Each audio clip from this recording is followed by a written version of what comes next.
তো হুমকিটা দিচ্ছেন আর কি আমার হাজবেন্ড, বাংলা কলেজের বর্তমানে সদস্য সচিব ফয়সাল রেজা। তো ওনার সঙ্গে আমার বিয়ে হয় 2023 সালের মার্চের 28 তারিখে। এরপর থেকে আমরা একসাথে সংসার করি, একসাথেই থাকি। আর মেন বিষয়টা হচ্ছে সে তো পুরোপুরি বেকার ছিল, তার কোনো কাজ ছিল না, তার পুরো দায়িত্বটা আমাকে পালন করতে হয়েছে। এমনকি তার ফ্যামিলিতেও সে টাকা পাঠাইছে আমার থেকে টাকা নিয়ে।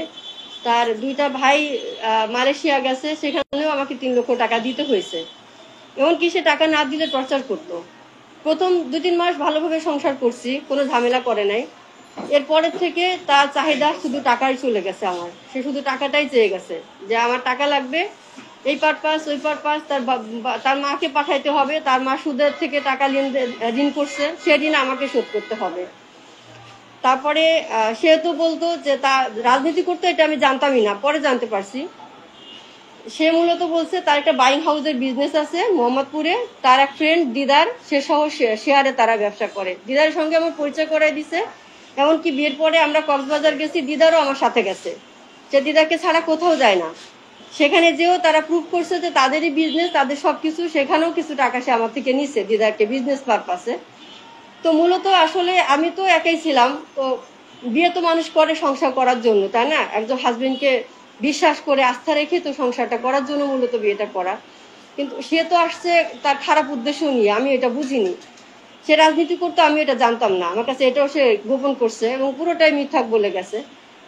আর তা তো আসলে কোনো ইনকামই ছিল না। তা সে যে একটা বাসা ভাড়া দিবে 500 টাকা, এই অ্যাবিলিটি তার নেই। তার খাবে যে সেই খাওয়ার টাকাটা তার নেই। কয়দিন তার বোনের বাসায় যেয়ে থাকে, বোনের হাজবেন্ড বাসা থেকে বের করে দেয়। সুমাইয়া তার বোনের নাম, বোনের হাজবেন্ড হচ্ছে যা হোক, হাজবেন্ডের নামটা ভুলে গেছি। ওখান থেকে বের করে দেয়, আবার আমার কাছে আসে। তো টাকা না দিলে সে আমার উপর মারধর করে। এই আবার যখন টাকা দেয়, স্বাভাবিক হয়ে যায়, আমার বাসা থেকে চলে যায়, আবার এদিক ওদিক থাকে, মানে পুরোটা চালাকি করা শুরু করে আমার সাথে। তো একটা পর্যায়ে সে একবারে দূরত্ব মেনটেন করে, সে আমার সাথে সংসার করবেই না। এবং টাকা পয়সা যা নিছে সব অস্বীকার করে যে আমি কোনো টাকা পয়সা নিইনি। সে আমার থেকে ক্যাশ তো নিছে, সে আমার আলমারির লকার ভেঙে আমার গোল্ড চুরি করছে। আমি যেহেতু রিয়েল এস্টেট কোম্পানিতে জব করি, মার্কেটিং ডিপার্টমেন্টে আছি, সেখানে আমার কোম্পানি 5 লক্ষ টাকা ছিল, সেটাও সে চুরি করে। সে টাকাটা সে চুরি করে আমার ঘরের থেকে পালায় যায়, নিয়ে চলে যায়, এবং ভোর রাতে সেই কাজটা করে। এবং আমার কাছে প্রত্যেকটা কথার ডকুমেন্টস আছে, কল রেকর্ড আছে তার, আমি প্রত্যেকটা কথা প্রমাণ দিতে পারবো। সেইভাবে করে দিয়ে যায়। আমি যখন আর পারি না অত্যাচার সহ্য করতে, তখন তার এলাকার রাজনৈতিক কিছু বড় ভাই ব্রাদার, যাদেরকে আমি চিনতাম তার গ্রামের, তাদেরকে আমি ডাকি এবং তারা এসে আমাকে হেল্প করে। হেল্প করলে সে তাদের কাছে আবার প্রতিশ্রুতি দেয় যে না, আমি সংসার করব, আমি ভুল করছি, যা করছি আমি ওর সাথে মিলেমিশে থাকতে চাই, আবার সংসার করতে চাই ওর সাথে। আবার সে আসলো, এসে কয়েকদিন ভালো থাকলো, আবার সে টাকা পয়সা নিয়ে চলে গেল আমার থেকে। মানে টাকা ছাড়া সে কিছুই বুঝে না। ফাইনালি সে গত বছর কুরবানি ঈদে সে আমার কাছে 1 লক্ষ টাকা দাবি করে, লাস্ট কুরবানি ঈদে, যে আমাকে 1 লক্ষ টাকা দাও। আমি ওই মুহূর্তে 1 লক্ষ টাকা কোথেকে দিব? সবসময় তো টাকা থাকে না ভাইয়া। আমি যে টাকাগুলো ইনকাম করছি, জমা করছি, তার সব কিন্তু সে নিয়ে গেছে, একেবারে আমাকে নিঃস্ব করে দিচ্ছে সে। মানে আমি যখন ঘর ভাড়া দিয়ে থাকবো, আমার এই অ্যাবিলিটিটা এখন নাই, সিচুয়েশনটা এই পর্যায়ে গেছে। তো আমি টাকাগুলো দিতে পারি নাই। 1 সপ্তাহ সে আমাকে অনেক টর্চার করছে, মারধর করছে। পরবর্তীতে আমি তাকে 50 লক্ষ টাকা অ্যারেঞ্জ করে দেই। সে 50,000 টাকা অ্যারেঞ্জ করে দেই কুরবানি ঈদে। ওই টাকা দেওয়ার পরে সে আবার আমাকে বলে যে আমার ঈদের শপিং লাগবে, আমার ঈদের শপিং করে দাও। আবারও সে 25,000 টাকা নিয়ে বসুন্ধরা যায় শপিং করতে। শপিং করে সে ওই টাকা নিয়ে ঈদে বাড়ি গেল। বাড়ি যাওয়ার ঈদের পরের দিনে আমার তার গ্রাম থেকে ফোন আসলো, একটা মেয়ে ফোন দিয়ে বলতেছে, আপনি কি শিখা বলতেছেন, ফয়সাল রেজার ওয়াইফ? আমি বললাম হ্যাঁ। বলতেছে, আপু ফয়সাল রেজাকে আসলে আপনাকে বিয়ে করছে?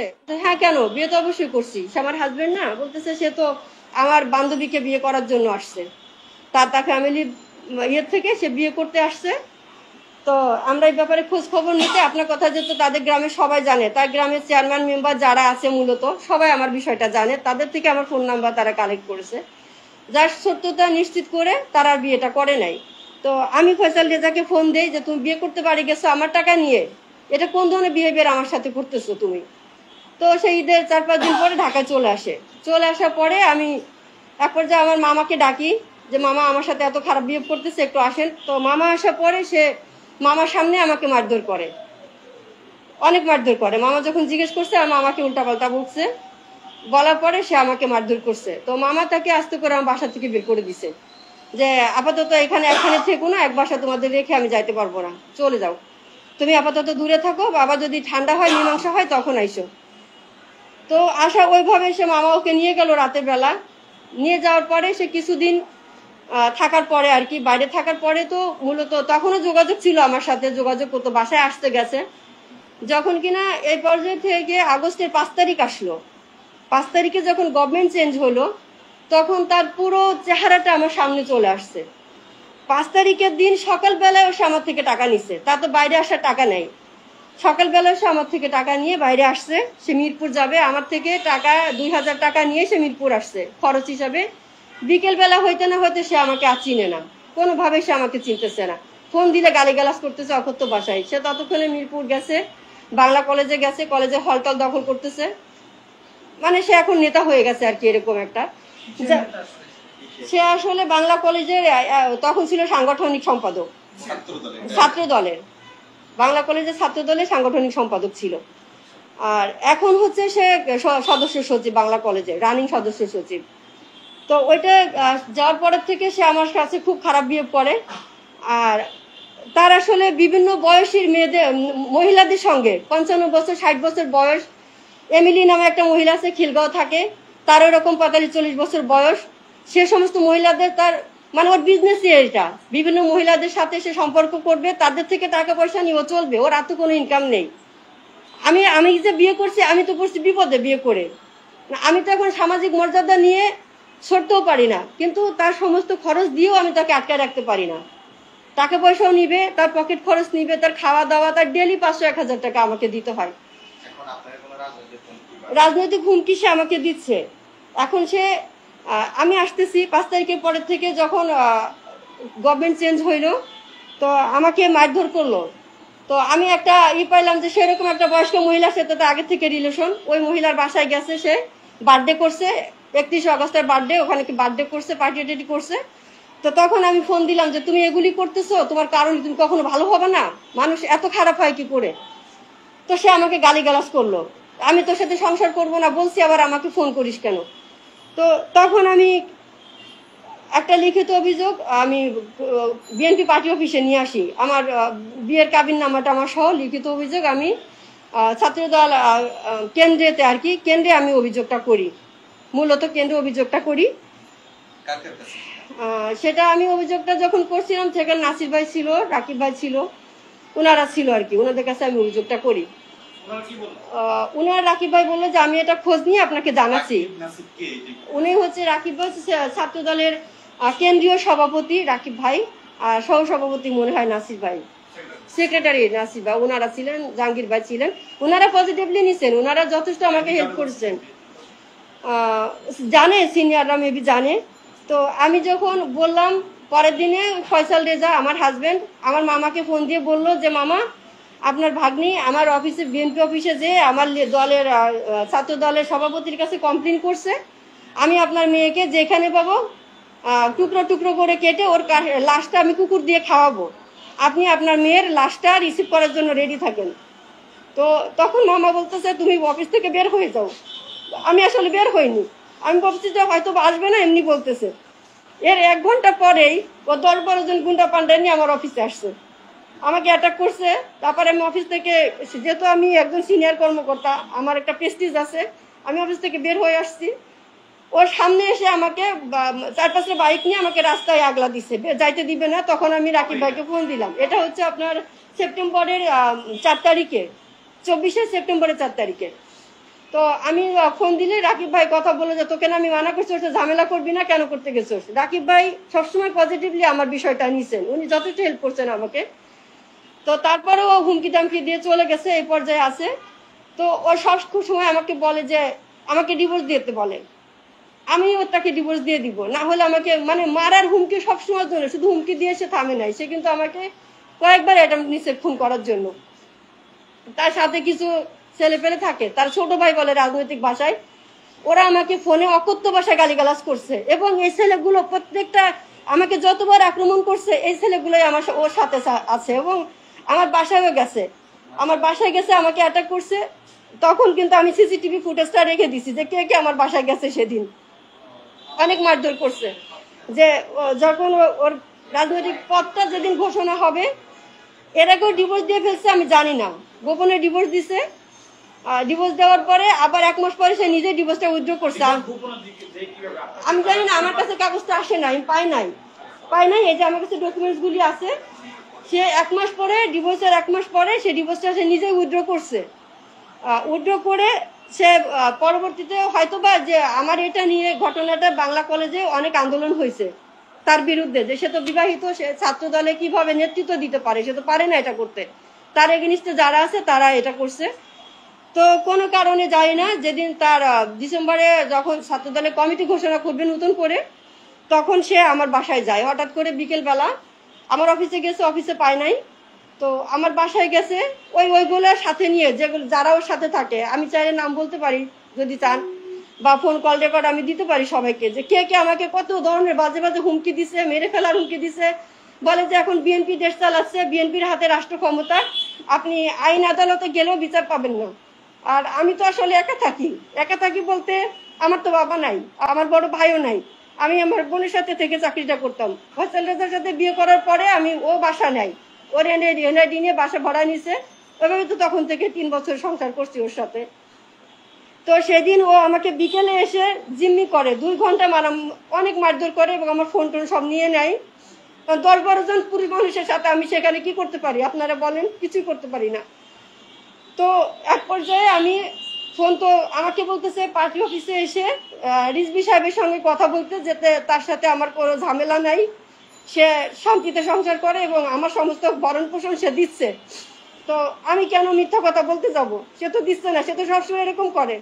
তার যখন প্রয়োজন হয় আমার কাছে আসে, তার টাকা পয়সা দরকার, দলীয় কোনো সাপোর্টের দরকার, আমার কাছে আসে, যে আমি বিপদটা উদ্ধার করে দেই, সে চলে যায়। তার আরো কিছু বন্ধু বান্ধব সাথে আছে তার এলাকায়, খুবই খারাপ, তারা সহ আমাকে প্রতিনিয়ত হুমকি দিচ্ছে মেরে ফেলার। তো ওই ডিভোর্সটা যে উইথড্র করছে সে দিছে আমি জানি না, পরে তার কাছে আমি পেয়েছি আর কি, ফার্স্ট টাইম ডিভোর্স দেওয়ার পরে।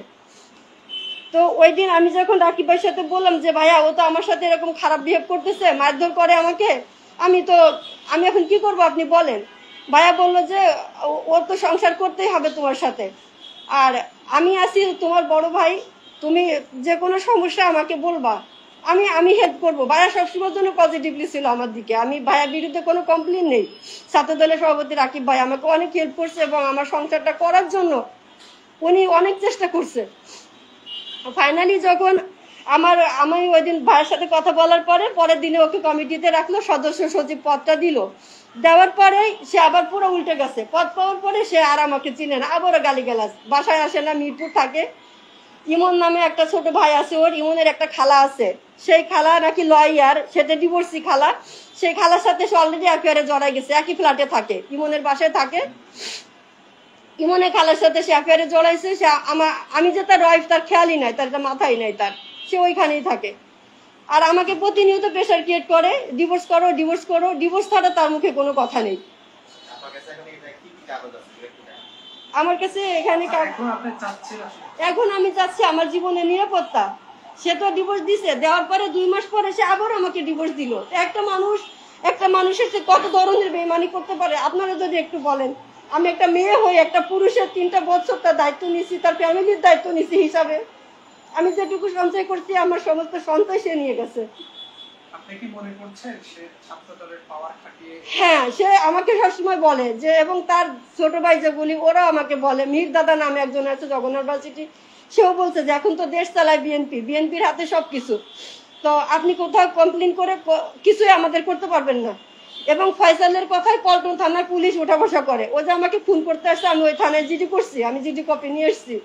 ওরা সবাই একই হুমকি দেয় যে পুলিশ ওদের কথা উঠা বসা করে, ছাত্র দলের কথা বাইরে কোনো পুলিশ কোনো কাজ করবে না, আমার কোনো প্রোটেক্ট কেউ দিতে পারবে না, এবং ওরা যে কোনো সময় চাইলে আমাকে মেরে ফেলতে পারে। আমি আইনের আশ্রয় নিয়ে, যে আমার কাছে কমপ্লেন আছে, আমি জিডি করছি, থানায় জিডি করছি। বা শারীরিক আঘাত করেছে, এত কিছু করার পর আপনি জিডি কেন মামলায় যান নাই কেন?